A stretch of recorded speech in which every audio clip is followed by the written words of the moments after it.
كود مهم جدا جدا لمنع المعاكسات. ناس بتعاكسني وناس بتضايقني، وانا مش عايز اقفل التليفون ولا عايز احطه على وضع صامت ولا وضع طيران، وعايز الغي المعاكسات بتاعته.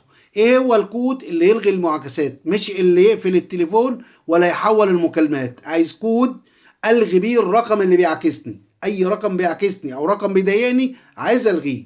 هقول لكم على الكود اللي بيلغي المعاكسات يا جماعه الخير، وتكتب الكود بس هيدخلك على شاشه تانية يقول لك منع المكالمه دي، منع اخر مكالمه، ولا عايز تحط رقم تاني.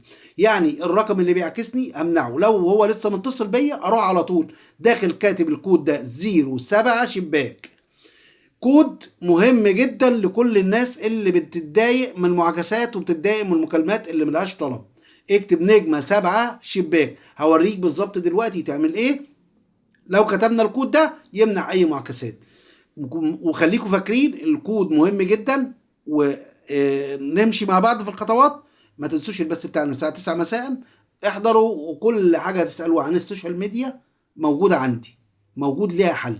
كل حاجة ليها إجابة صح مظبوطة من المصدر ومن المهاجر. مع المهاجر انت مش خسران.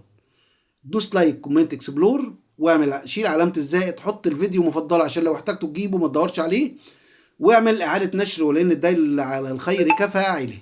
ماشي يا جماعة، يلا بينا على الشرح، يلا بينا على الشرح. اجي ادوس على اللوحة هنا، ادوس على اللوحة دي بتاعت اتصال،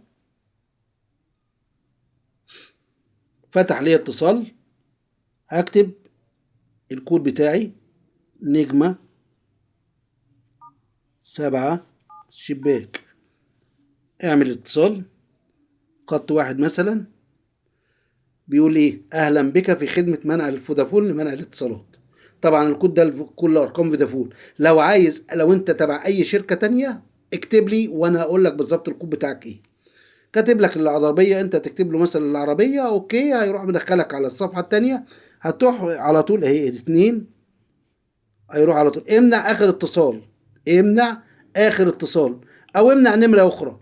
لو هو مش اخر اتصال ليك، انت اكتب الرقم على ورقة وروح جاي كاتبه هنا، وروح كاتب عامل اوكي، على طول هيمنعه.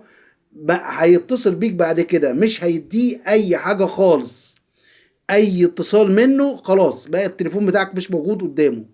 ماشي يا جماعه الخير، اي كود عايزينه لاي شركه ابعتوا لي وانا ابعت لكم بالظبط شرح ليه مفصل، او اكتبوا لي كومنت وانا اعمل لك ليك فيديو مخصوص بالشرح. اي شركه تخطر على بالك اعمل الاكواد بتاعتها.